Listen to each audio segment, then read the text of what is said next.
Welcome to Group Talk. 4 shows, 1 podcast from the Small Group Network focusing on topics relevant to small group ministries.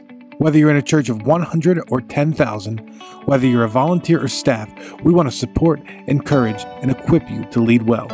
So relax, listen, and enjoy Reading Lenz with Nick Lindsay. Hey, Small Group Network, we're back with another episode of Reading Lenz. We are so glad you chose to take time to hang out with us. I'm Nick Lindsay, and it's an honor to be your host. If you're with us for the first time, welcome. We're so excited that you've joined us. Here is how Reading Lenz works. Each month, I have a guest with us who's also a small groups point person to share with you insights from books we are reading and what our takeaways were and how we plan to incorporate them into our lives, leadership, and our small groups. To help me with today's book is Peter Englert from Browncoft Community Church in Rochester, New York. Welcome to the show, Peter.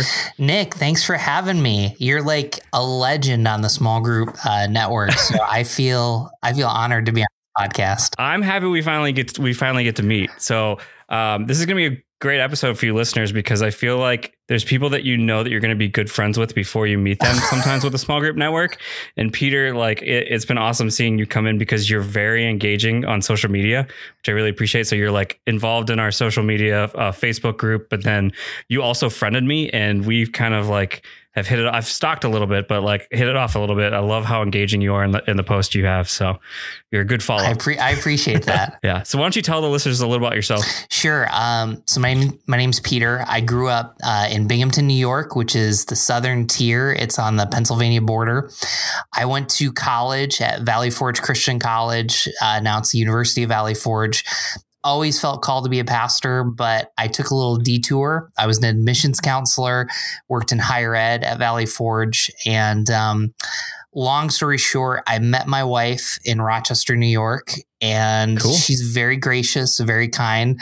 But I believe her words while we were in a long distance relationship was, someone's moving and it's not me. And I felt God's call to Rochester. And so I moved here.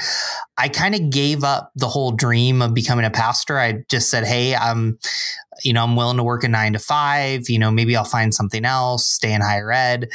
But after we got married, got opened the door at Browncoft. And my wife's a mental health therapist. She's got her own practice. I serve as an Adult Ministries Director, which is basically small groups pastor.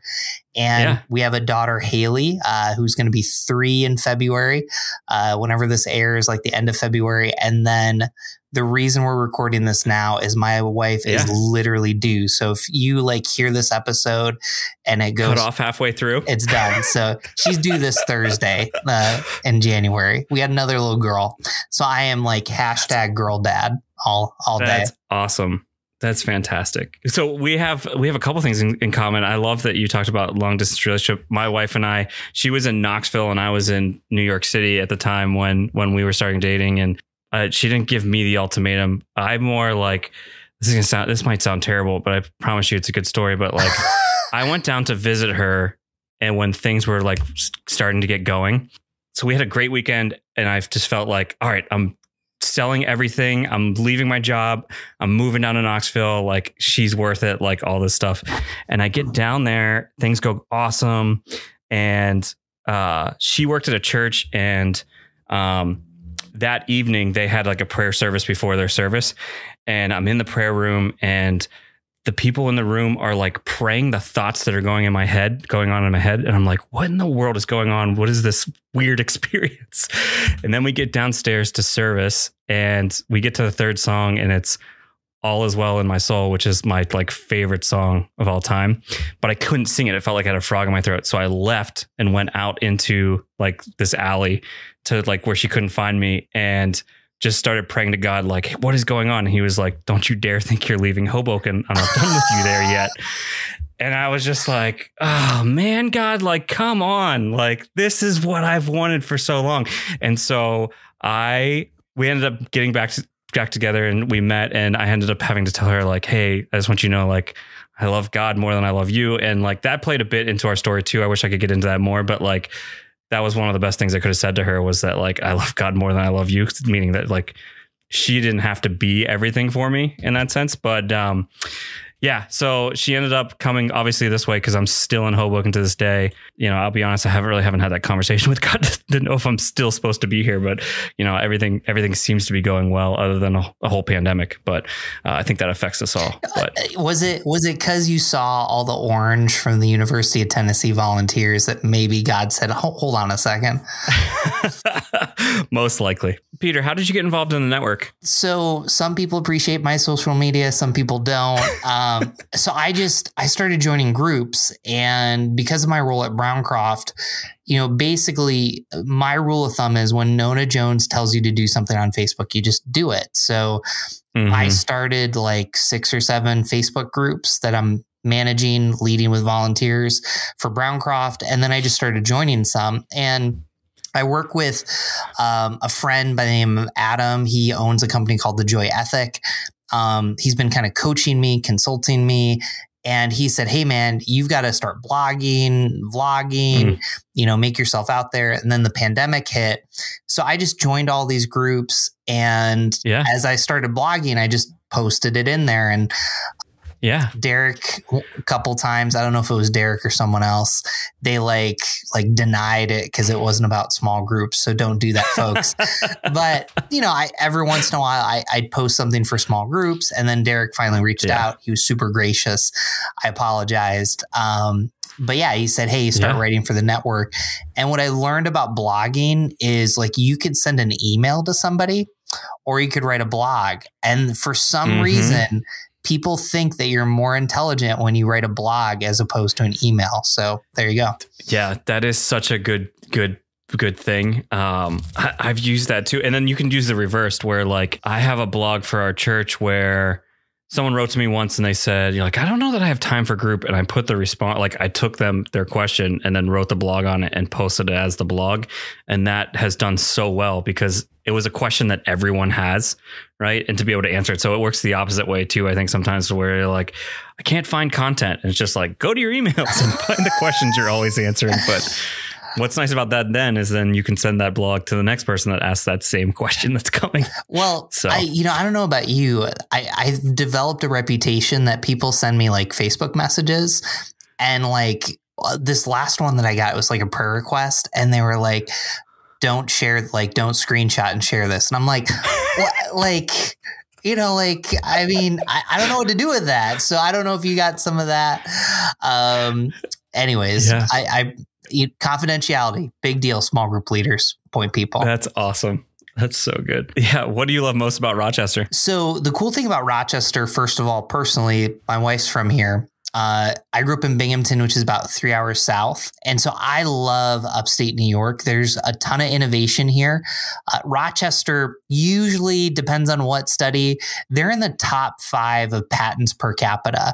And so when I went to school in Philadelphia, I always wanted to be in an area where, there was innovation, there was, colleges, and this is a fairly decent college town. So I feel like I get it. I grew up a block away from where IBM started in Endicott. And so being in Rochester, I kind of understand the culture of you went to Knoxville and it sounds like everything I expected, like people praying over you and like hugging you and like, that's not like upstate New York and that's not Hoboken, but like the moment that like people trust you, like it's amazing what happens. They'll still be like, it'll go from that's a terrible idea, don't do it, to that's a terrible idea, but if you try it and work, I'll support you. Like, and that is like someone putting their arm around you. So I just kind of get it. And I lived in Missouri for 5 months, and like I know that I sound like I'm 7 feet tall from the podcast, but I'm really 5'6". I was like, I told someone, I was like, yeah, I just got done bench pressing 300 pounds. And they were like, really? And I go, have you looked at me? Anyways, but that's, so you can tell I got you and me. Jokes that aren't going to land on a podcast. Yeah. It's okay. Yeah. There you go. No. Yeah. I think that's a great analogy for like the Northeast to East Coast mentality. The way I like to tell others about this, I lived in Chicago for a bit of time, and someone asked me about the difference between the two, and I compared it to like a house in that I personally feel like the Midwest, they'll let you into the foyer and they'll be hospitable and they'll have a room for you to be in, but they're not going to let you go anywhere in the house like that. It is like thick, you know, but then in the Northeast, like you're not getting in their house, but as soon as you get in your house, you are a family member. You can go in any room you want. You can open up anything you want. You can go anywhere. And so I've learned to really appreciate that about the Northeast is that once you gain that trust, the world is yours, and not like to take advantage of it, but to really get to know an individual. So cool. So let's talk about the thing that the reason we got on this podcast together is because of a book that we mutually wanted to read. So this all got started because I saw a post of yours on social media of the next books that you were about to read. And I noticed one of them was Never Split the Difference by Chris Voss. And that was a book that I was really interested in reading as well. It's been in my queue. I think I bought the audiobook for this one. I looked it up, it was like 2.5 years ago. So this is how long this one has been sitting on my shelf. And then I got to hear an interview with Chris Voss on Craig Groeschel's leadership podcast. And that was what really intrigued me. So what made you want to read this book? What made you put this on your list? So I feel like I'm fairly idealistic. I'm not like a cynic.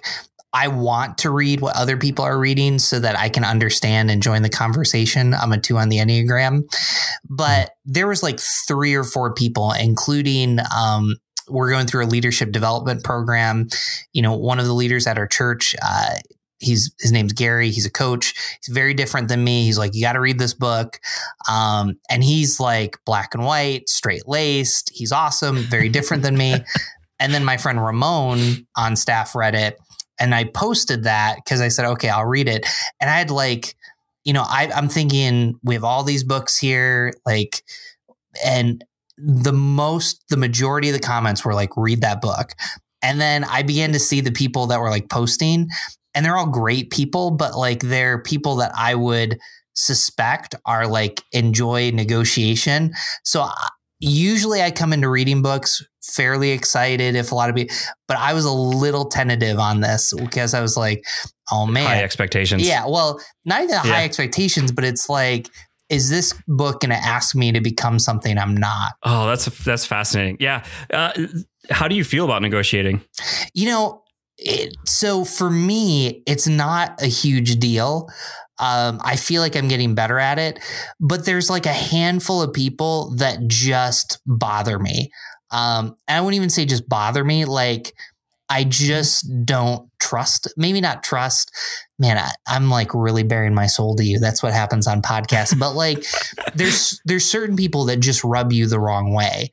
Mm-hmm. And so it's like, everybody knows this. You get this email from somebody and you like literally you cringe because you see the name on it. You're like, I just don't want to deal with you. And as someone that's fairly flexible, adaptable, like I don't try to like be very clear about yes or no unless I really, really mean it. So that's kind of why I was a little jaded with it. Yeah, I am someone who absolutely despises negotiating. I had to buy a car in June, and that was the first time I had purchased a car because, which is crazy because I'm 35, and I got a car from my family, and then I got a car from a friend that lived here in Hoboken that was moving and they needed to transfer it over. And then I went 4 years without a car, which was the best 4 years. But when you have 2 kids, you need a car. But I remember going into the negotiations and my whole goal was just only get ripped off a little bit. That was my whole goal. That's how I was defining the win. And after reading this book, I kind of wish I could go back a little bit more. But let's change gears a little bit. So what does negotiating then have to do with small groups? Well, so I actually think negotiating is misleading in this book. Mm-hmm. I think it's more about conflict. And if you frame it, so for my fellow, my fellow extroverts, my fellow Enneagram 2s, like most people want to be small group leaders, not because they want to be the CEO in the room, but it's because they love and care for people. So this book, where it's really helpful, is it's about how to engage conflict. And I think one of the things that's super helpful about that, and this is kind of the one thing that's kind of sticking with me. If you're relational, you tend to hesitate towards conflict, but then you speed up the solution. Whereas I think what this book says is speed up to the conflict and then take your time with the resolution.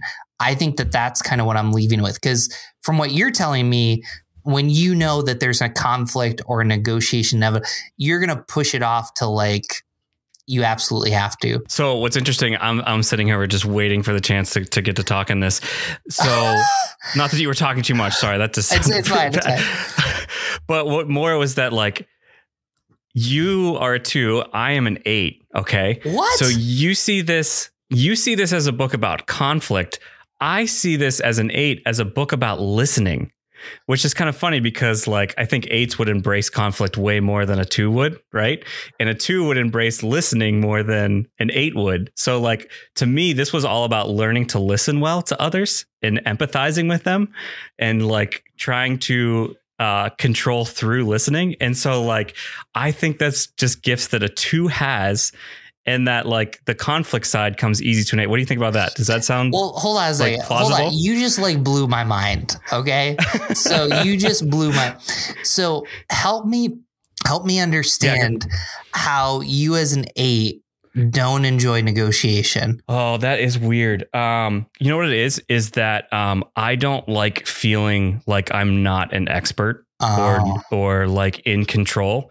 And so I can negotiate if I know all the points. So if I go into an argument, I'm like very well prepared. So it's interesting. This might be a little bit of one-ish that I'll blur in between.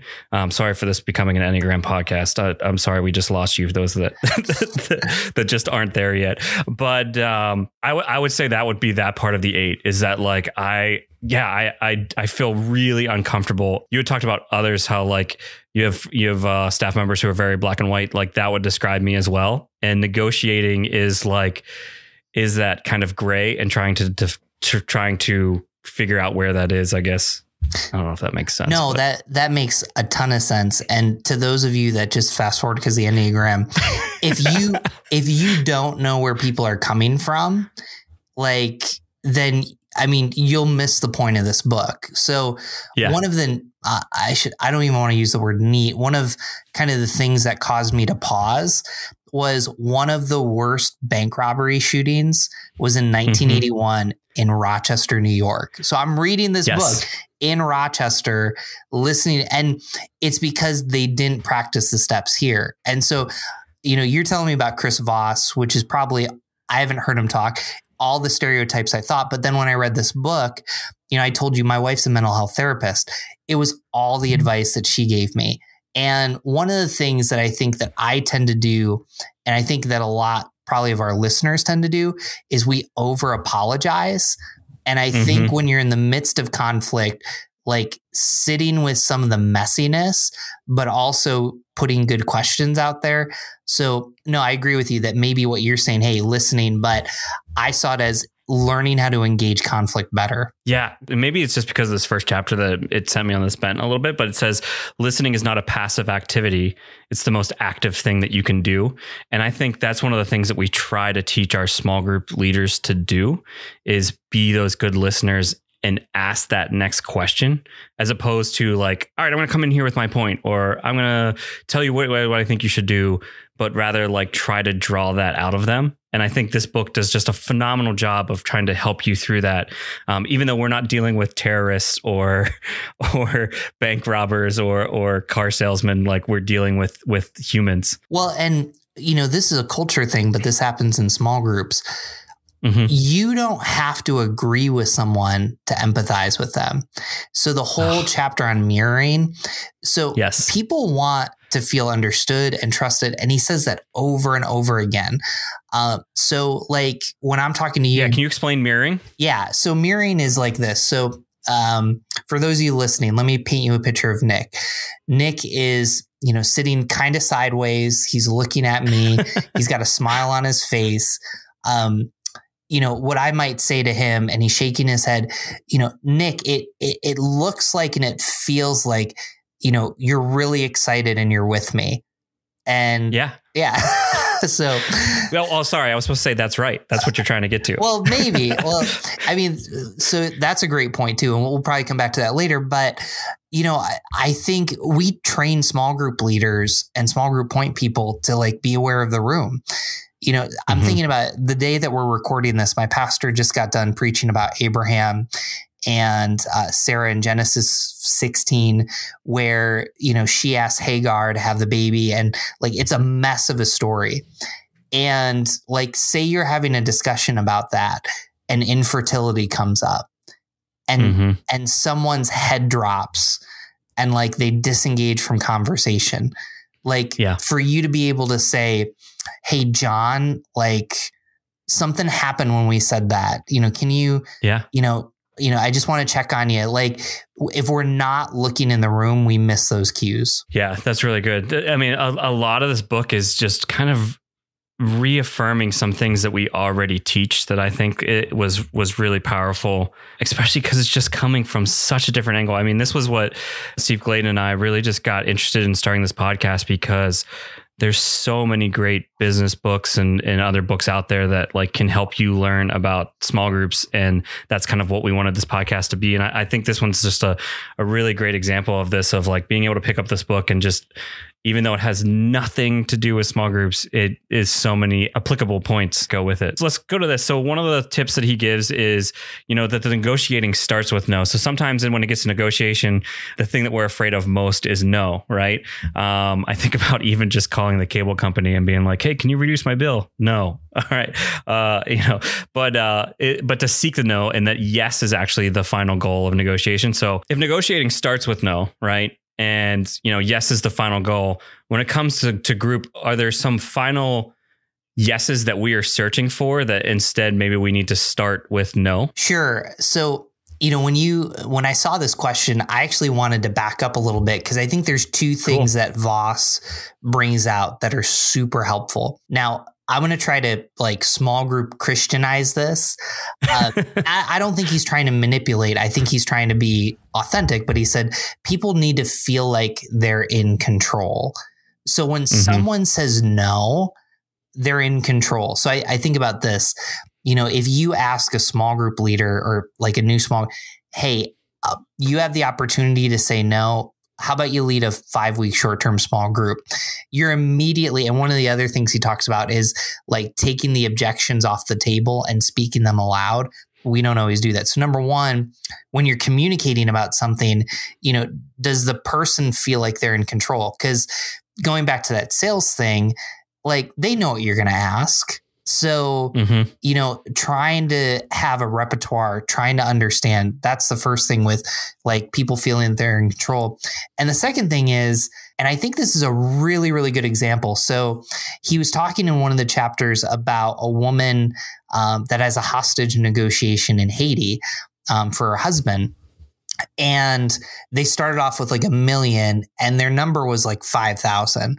And I think at the end of it, she ends up paying $2,500, and she simply just keeps going back to how am I supposed to do this? How am I supposed to do this? How am I supposed And like people want to be part of solving the problem. And this kind of goes back to what I said before, which is if you try to fast track the solution and engage the conflict late, this becomes difficult. So with the no's, I think about this. Yeah, you want to get to the yes and you want to get to the no's, but even backing up more is learning to ask the right questions and not being afraid of the no. So, if you come out with, hey, how about you lead a small group for a short term? No, that's kind of an opportunity to have more of a discussion. And again, it comes to, does the person feel like they're in control?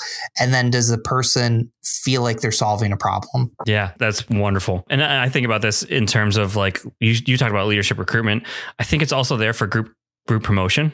So I think one of the things we're constantly trying to do inside of groups ministry is get more of those promotional items out there inside our Sunday services and on our social media. And I think sometimes we go into our comms team and just like, we kind of force it on them, as opposed to like, hey, is this a good week to potentially post this, kind of thing, and kind of starting that negotiating there, as opposed to like, hey, I would love for us to do this week. But even with your comm team and just kind of negotiating from that, we assume that people know like the win.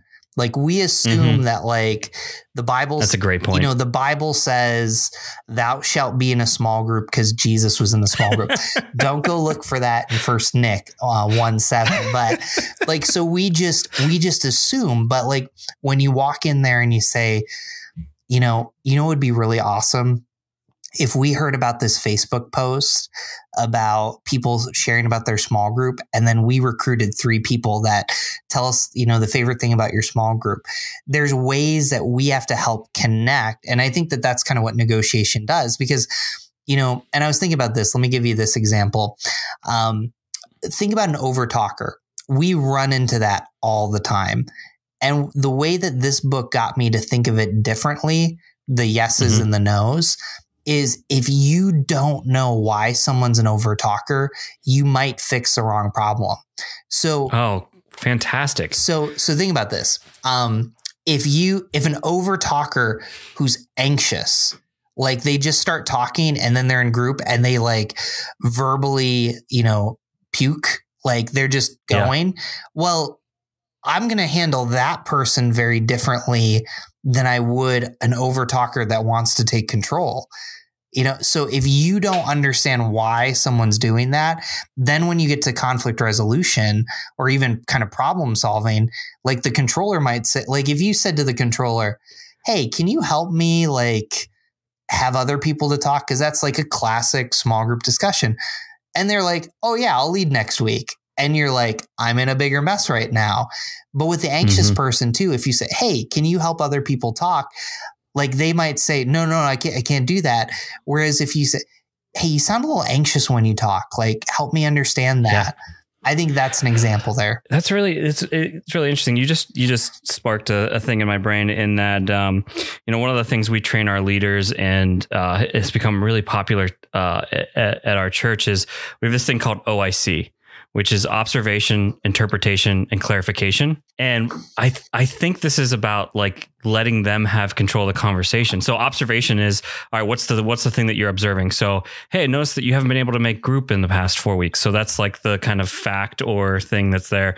And then there's interpretation. I don't know if things have maybe picked up at work, or something's going on at home, or maybe you're disappointed with how group's going. Could you clarify for me? So that's the I. And then the C, clarification. Could you clarify for me? And that gives them control of the conversation, allows them to kind of talk that out. But it's interesting, the conceding control being just a huge theme throughout this entire book that I think is fascinating, because you would think in a negotiation, like you're the one that wants to be in control. But I guess, one of the things that goes against it though is, or not goes against it, but he kind of complements that. So this is a quote from the book. It's in chapter 7. It says, who has control of the conversation, the guy listening or the guy talking? The listener, of course. That's because the talker is revealing information, while the listener, if he's trained well, is directing the conversation towards their goal. They're harnessing the talker's energy for their own ends, which I just think is interesting. Have you talked about the book Managing Leadership Anxiety from Steve Cuss? No. You got to add that one in there. It's probably one of the... Maybe that'll be your next episode when we get you back. Done. I love that book. But one of the things he talks about that connects to this book is, so Steve talks about being a non-anxious presence, and a lot of the book is built out of the family systems theory. But what Voss talks about is having a radio type voice. Oh, yes. The late night DJ. So, when you're going into a difficult conversation or even a small group discussion, you want to say less and talk slower and just say, Nick, it sounds like this book has made a big difference on your life. And then you're like, so, and again, I think some of you are going to hear this as manipulation, but it's actually for you to slow down and really hear. So it's not even just about getting to the right point. It's if I'm so ready to say the next thing that I miss what someone's saying, I've lost control of the conversation. Man, it's so good. Man, that's a great example. I think, one of the tactics that was really helpful for me is I got a lot out of this book on, I have to write discussion questions each week I do it with a team at our church. And one of the things that was really helpful with this book was he talked about a thing called Calibrated Questions. And I think they're really beneficial to helping us write those discussion questions, because one of the things he was talking about was have more what and how questions as opposed to why questions. So why questions cause people to become more defensive, whereas how usually leads to more clarification from the person, which I thought was just really good inside that in ways that I'll be able to use this going forward that I thought was helpful. Anything that you grabbed from the Calibrated Questions? Yeah. If you're writing and your sermon aligned or something, you need to be asking, where do I want people to land? So, he actually talked about teaching students, and he wrote out a group guide, literally, here's the 10 questions that you have to ask, and where do you land with that? So, I think about that, sometimes we just kind of check the box and we phone it in. And I'm even thinking about this as a pastor at this church at Browncoft. Whoever's speaking writes the questions, which I think is awesome because you know the material the best.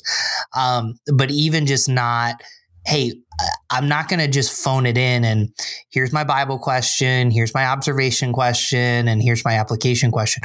No, where do you want people to land? So how do I help people land on examples in their own life that they can apply it? So notice I didn't say how they can just apply it. Where are some examples? So is it work? Are you in the room or venting, water cooler area, and you're not changing and you have no idea that your reputation stinks? That's why you're not getting promoted. Or, does your spouse, are you, trying to control your spouse, everything that they say and do?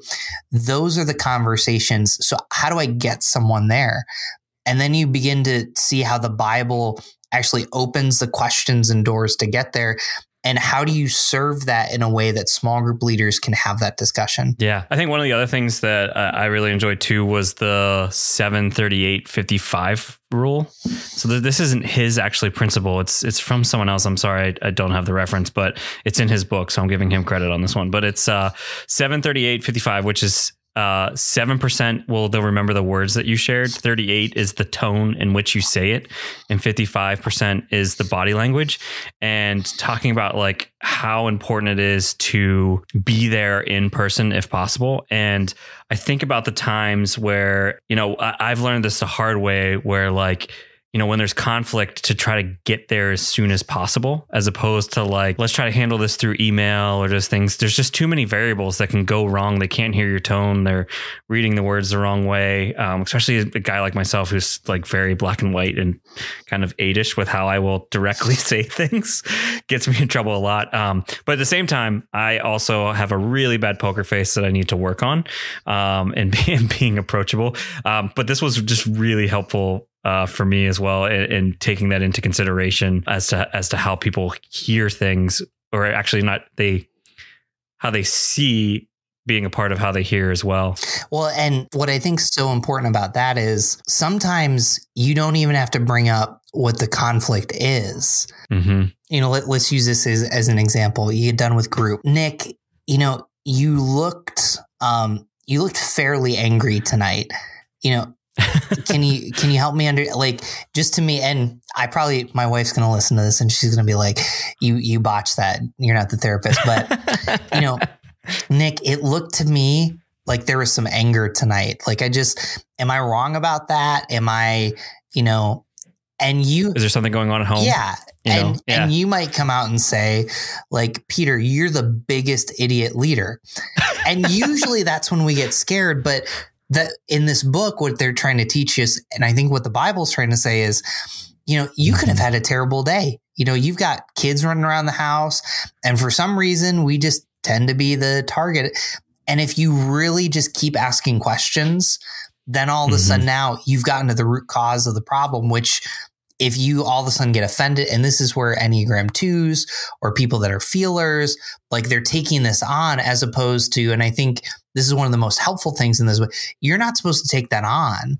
You're supposed to kind of listen and pull that in and kind of be Teflon, not to dismiss what they're feeling. But if we don't spend time getting to what's really going on, then it's just a waste of time. Anything else you'd like to share before we end? So I think the last thing is, I loved when he said, that's right versus you're right. Oh, yes. That's right versus you're right. So I want to come back to that because I think that is super, super important. So how many times have you been in a conversation with a small group leader? You're recruiting someone and, you hit them over the head like a salesperson. You need to pay $50 for cable because Hulu and YouTube are, anyways, that's a whole nother thing. But, they go, yeah, you're right. And he makes this distinction. He's like, no, when they say you're right, like they're not there. But when they say that's right. And they're unlikely to act on it. So when they say you're right, like they don't actually believe it. They're kind of just trying to end the conversation. Man, see, that was so good what you said, right? Because that was the clear. and you think about how often that happens. But when someone says that's right, you're in a totally better place. And you're in a better place because they're kind of taking ownership of that. So I think about this. So we have elders, we have other pastors on staff. They'll say things like, hey, Nick, why don't you just recruit more small group leaders? That would solve all the problems. And, you're kind of like, well, how am I supposed to do that? Well, that's pretty much and what you keep asking that. Yeah. And you could end that conversation by saying something like, I'll just keep doing it. Or you keep asking them. You said, hey, people feel busy. Oh, people feel inadequate. And sometimes you even want to end with, what's your investment in this? So I read that as getting super offended. Why would anybody tell me this? But people are natural problem solvers. What if everybody says that they're busy? What are we going to do about that? And maybe by the end of it, when they go, oh, that's right, they'll at least understand where you're coming from as opposed to being defensive. Yeah, that's great. I think one other thing that would be a disservice if we didn't include this as well for those who might not check out this book. They talk about the importance of having a second or third or fourth listener that's also listening in on what's going on. So he actually is a negotiating. You can hire him as a consultant kind of thing, but he won't actually do the negotiating for you. He's going to coach you through it and he's going to listen in. And a lot of the FBI calls and the negotiations, he's not actually the one doing it. He's coaching someone else. And they were just talking about the importance of other people hearing the conversation because they're going to hear different things.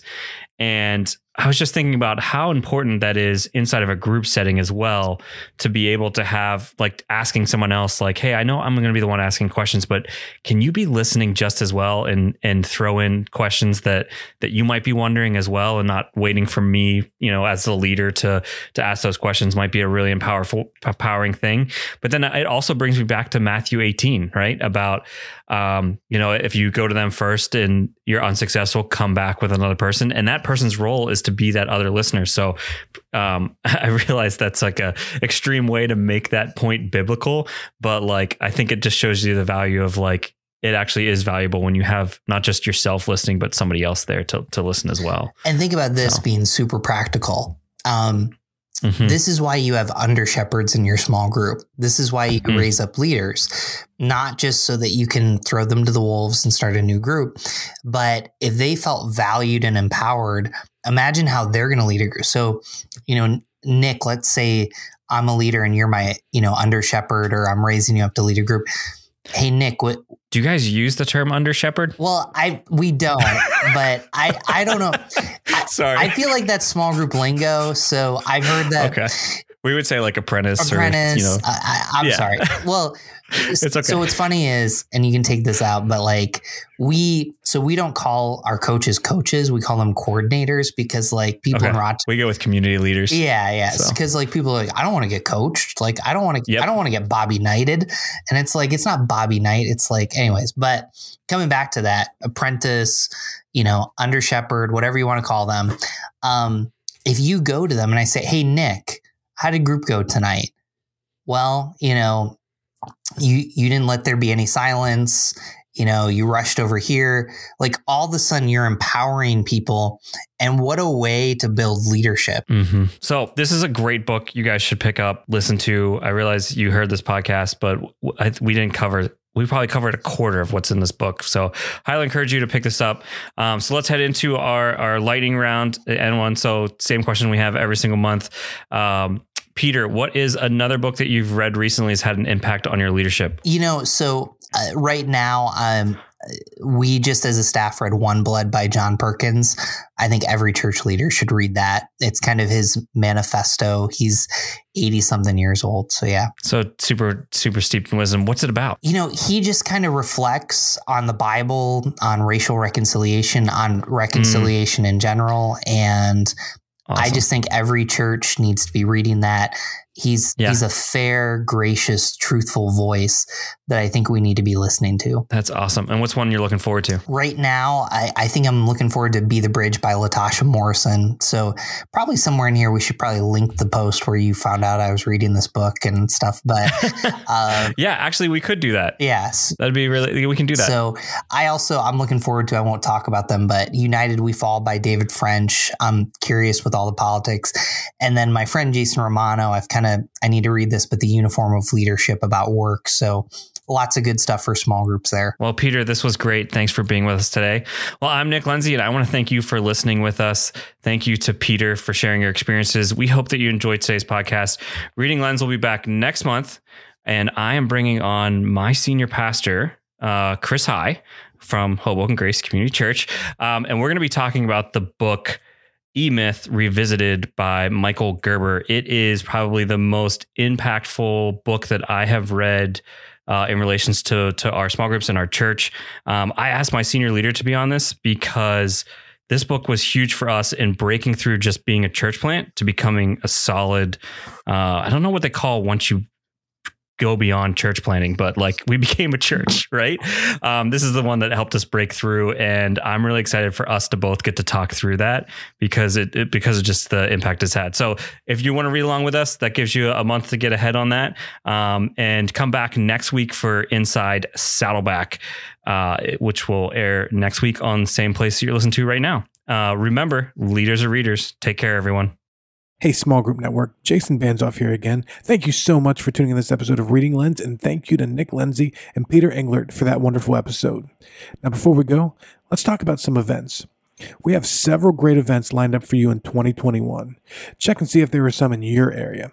We have Accelerate South Carolina, April 12th and 13th, Accelerate Florida, April 20th and 21st, Accelerate Las Vegas from May 4th to the 5th, Align Nashville on May 12th, and Align Denver on June 15th. These are all great events. Make sure you sign up for one today. Visit smallgroupnetwork.com/conferences.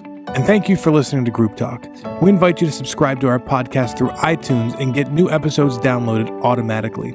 Also, if you enjoy this program, please take a few minutes to give us a positive rating on iTunes so that other small group point people can find us more easily. We encourage you to visit our website at smallgroupnetwork.com to access our library of free resources, connect to a huddle with other small group ministry leaders in your area, read our blog articles, or join us on our Facebook group. Don't forget to use the hashtag SGNet when engaging with your social media channels. Thank you for your support.